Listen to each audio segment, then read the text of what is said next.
Okay, here's a beginning of the tutorial on Scythe. Just a couple of basics before we get to some actual gameplay. Here's the whole map, and what I wanted to do is to show some things on the map that are more in the area of like setup for the game before we actually get to some of the more complex things like the top row and bottom row actions and the different faction abilities for the game. So let's get started by taking a look at the Saxony neighborhood. And we'll go over some terrain types. This first one that has this dark blue icon is Tundra, and Tundra is good for producing oil, which can be for upgrades. And you'll see that represented down here. This is Mountain with this silver icon. That is where we can produce metal, and that is for deploying mechs, represented here. This one, sort of brown icon, is Forest, where we can produce wood to build structures, represented here. This one with the yellow icon is Farm, where we can produce food in order to get enlistments, sometimes called recruits. That's represented here.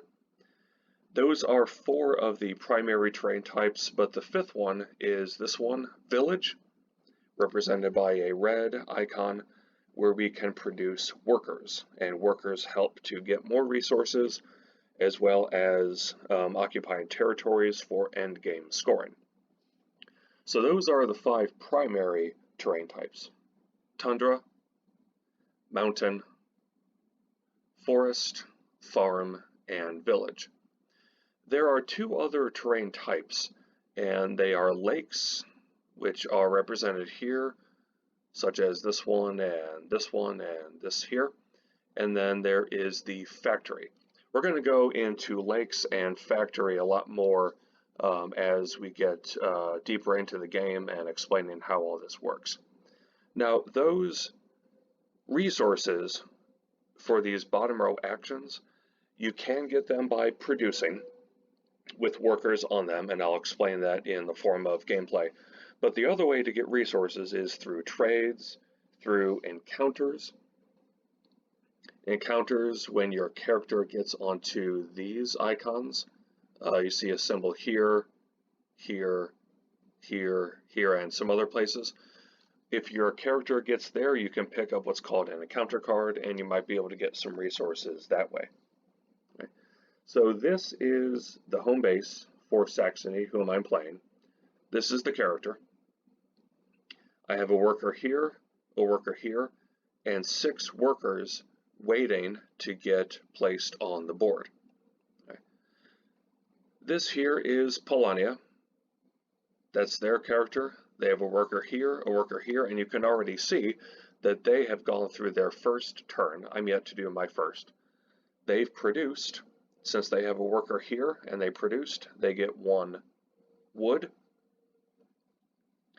Polania also produced here with a worker there, they get 1 food.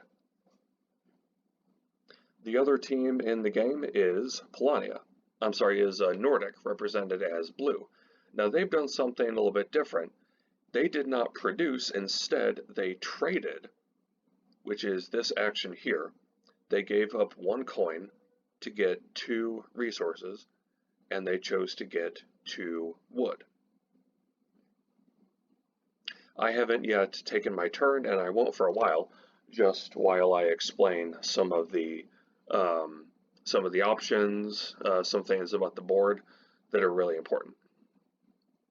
Okay. Let's zoom out and keep zooming out. Starting with this thing on the left, this is what tracks the popularity. Okay. Now you're going to see that it's in 3 tiers. Popularity 6 down to 0 is tier 1, and these represent multipliers. So a 3 multiplier for stars, a 2 multiplier for territories, 1 multiplier for a pair of resources. And then this is tier 2, 12 down to 7 popularity, and then this is tier 3, 18, down to 13 popularity. Now, there's some pros and cons in terms of getting your popularity to the highest tier. You obviously have a better multiplier. The problem is sometimes you spend so much effort in getting your popularity increased that you're not doing other actions that can really help build your player engine, is what we call it. Okay. But more on popularity in just a little bit. This here is what's called the triumph track. A lot of times a question will arise, how does a game end? Well, a game ends whenever somebody gets 6 stars. Okay. Now, we sometimes call them stars, sometimes achievements, but the game ends whenever somebody gets 6 stars. However, that doesn't necessarily mean that the person who gets their 6th star has won the game. There still is the counting of points. How many stars you got, the territories that you occupy, pairs of resources that you have, the number of coins, and if you have any structure bonuses. So if you get all 6 upgrades, you get a star. All 4 mechs, you get a star. Same thing with all 4 structures, all 4 enlistments, all 8 workers. If you get an objective, you get a star. Saxony gets to do this twice, and more on that later. You can get a star for up to 2 combats. Again, if you're Saxony, you can theoretically get more than 2 combats. You can get 3, 4. I've seen sometimes a person get 5 if they are Saxony. If you max out on popularity of 18 or max out on power of 16. So those are ways to get stars. And once a player gets all 6 stars, the game is over. Swinging around to this side, where we see here the power track. Okay. So you see that I have 1 power, Pliny has 2, Nordic has 4. Power is important when we think of combat between 2 factions. So this red circle around 7 indicates that that's the most amount of power. That's sort of a reminder that that's the most amount of power that can be used by a faction in a single combat.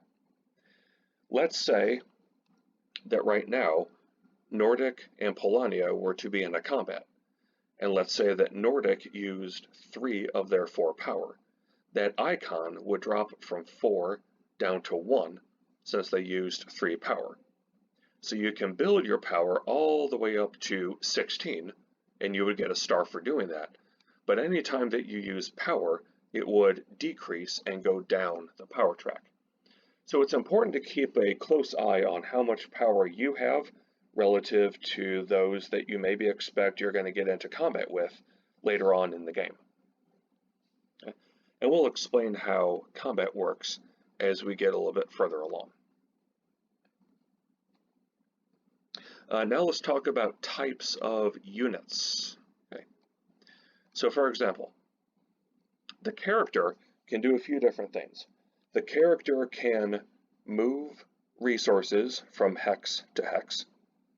The character can also, when landing on this icon, which I talked about before, they can get an encounter and choose one of 3 encounters.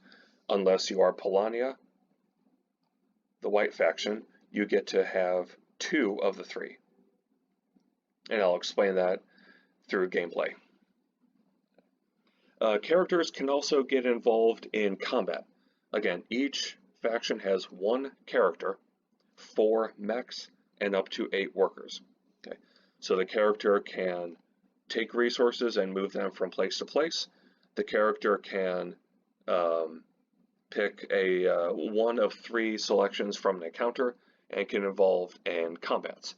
A character cannot move workers. Okay. Now here are what mechs can do, and we don't see them yet on the board. But what mechs can do, they can also get involved in combat. They can carry resources and they can carry workers. And they can also get involved in going across rivers if you have the appropriate river walk. That's one of the options, and we'll talk about river walk as well as some of the mech options and what you can unlock through those. We'll get into that a little bit later. Okay. However, they are represented here. Okay. You'll see there on the far left, Riverwalk, Underpass, Disarm, and Speed are the mech options for Saxony. For Polania, Riverwalk, Submerge, Camaraderie, and Speed. For Nordic, Riverwalk, Seaworthy, Artillery, and Speed. So each of the 5 original factions, they all have Riverwalk and Speed, and yet their Riverwalk don't all do the same thing. However, the 2 middle mech options are specific to the factions. So Seaworthy and Artillery is only for Nordic. Camaraderie and Submerge is only for Polania. Disarm and Underpass is only for Saxony, and so forth. The workers, they can, if you produce on hexes where they're at, they can get you more resources. They can move resources from hex to hex. And you also need to have workers on the board in order to place mechs and to place structures. You'll see that evidenced in gameplay.